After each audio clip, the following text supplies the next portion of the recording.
Hi everybody, I'm April Martinez, Executive Director of Gloucester-Mathews Humane Society, and I'm joined this afternoon by our Communications Specialist, Caitlin Donnelly, from behind the camera. Hi Caitlin! Hi!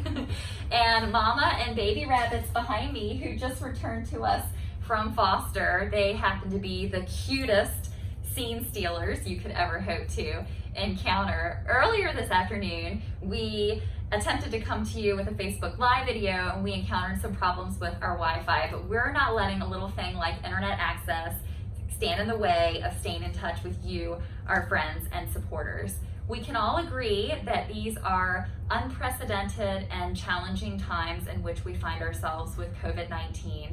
And I think 8 weeks ago, if you had asked anyone if they thought our shelter would be closed in the middle of April, they probably would have said no. This is a new reality in which we find ourselves, and this new reality requires that we have the courage to do things differently, and that we also acknowledge that change can be a little uncomfortable. When making decisions and taking action, the GMHS team and I want you to know that the best interest of the pets who are entrusted to us and our team members and community members are always at the forefront of our minds when making decisions and taking action. And we're gonna get through this together. And when we do, things won't just be fine, they'll be great. We are learning a lot during this time, and what we're learning will shape how we deliver care and services going forward. And this is really exciting for the organization, for our community, and for the homeless pets in our care. If you haven't received our weekly updates, I'd like to fill you in on some of the recent changes we've made to protect our team members, as well as ensure continuity of care for the pets at GMHS and Gloucester County Animal Control.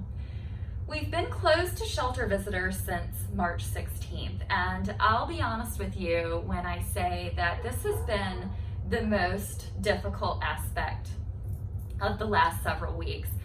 When you visit the shelter, even on the slowest of days, it's bustling with activity. We have lots of volunteers in the building, prospective adopters, individuals visiting, school groups visiting, and we love that positive energy that our friends bring to the shelter, and we really feed off of that. And we have very much been missing that energy, and we have very much been missing you.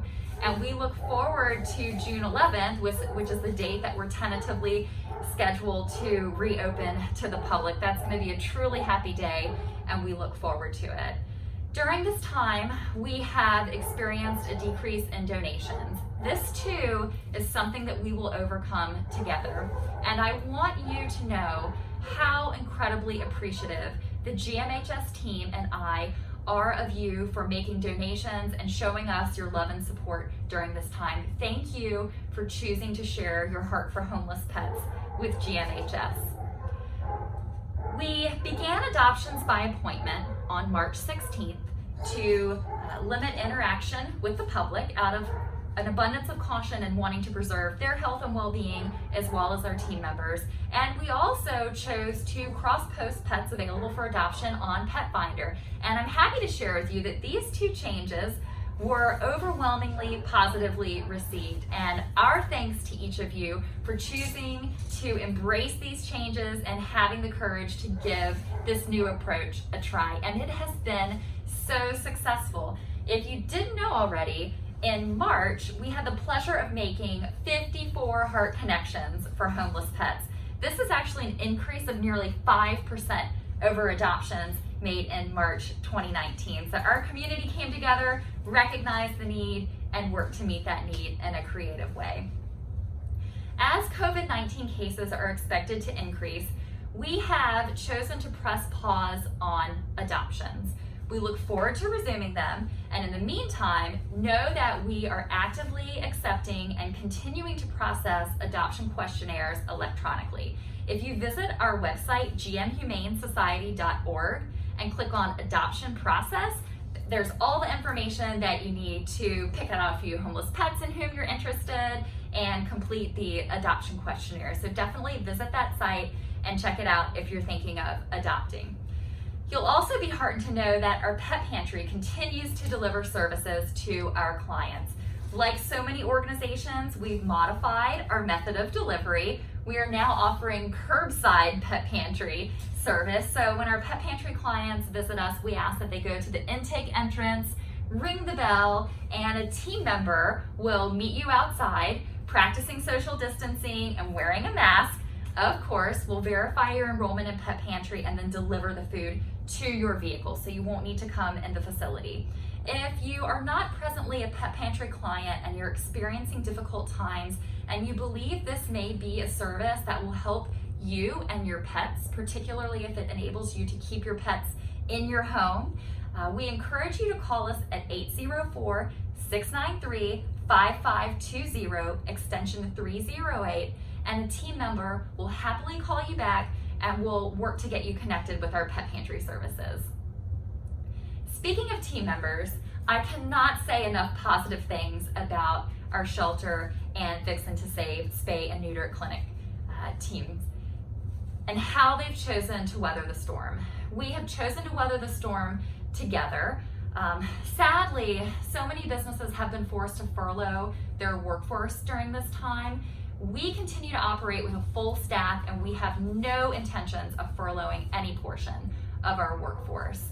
We are thankful that everyone remains healthy. We are practicing social distancing, we're wearing masks, and we are sanitizing a lot. We recognize that each of us has an important role to play in ensuring that everyone stays healthy and safe, and we're rising to that challenge.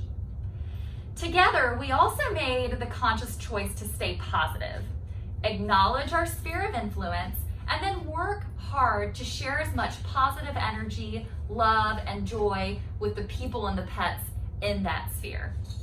We're choosing to be hopeful, which is necessary at this time because the need to save and transform the lives of homeless pets does not stop. We offer this hope to you and the pets in our care, like the sweet active rabbits you see behind me. And we've also been able to continue to help other shelters during this time, including those who have reached critical capacity and are having to make decisions about euthanizing for space. We're happy that we have the resources available to welcome those pets into our shelter, freeing up space at other shelters and them not having to euthanize for space. We also find ourselves hosting a maternity ward of sorts. We have a mother with 3 wee pups presently and another mother dog expected to deliver any day now, all of whom transferred to GMHS from other shelters. We've also been busy offering additional enrichment, everything from aromatherapy to field trips to new puzzles to keep the pets' minds active during this time. And these are all practices that we're excited to continue once we see ourselves through the challenge presented by COVID-19. When not processing adoption questionnaires or providing care, we are cleaning, building on already robust daily and deep cleaning practices. I also want to offer you an update about our Vixen to Save spay and neuter clinic. You might remember in November 2019, we raised the funds to renovate the clinic. And these modifications to our clinic space will actually double our surgical capacity and enable us to provide dental care for shelter pets. Our friends at Eagle Construction are hard at work on the renovation, and we are really excited to show the finished product to you. So stay tuned for more information about a virtual ribbon cutting, and we'll make some time to come together and you can see that space and some of the transformative plans that we have for it for the people and pets of our community. One constant during these uncertain times is our commitment to providing homeless pets, like my rabbit co-stars here, the kindness, care, and compassion of which they're so deserving. We're making this happen, and it's because of you. Our gratitude to each of you is profound indeed. While we await our return to hosting shelter visitors, the GMHS team and I hope you'll stay in touch with us through social media and through our monthly email newsletter. If you haven't signed up for that already, please do so. Go to gmhumanesociety.org and fill out the information to be added to our email distribution list. That way you'll also receive emails throughout the month updating you on the latest shelter happenings. Know that we'll get through this, and we'll get through it together. So stay in touch, stay well, stay positive. Know we're here for you, and we thank you for being here for us.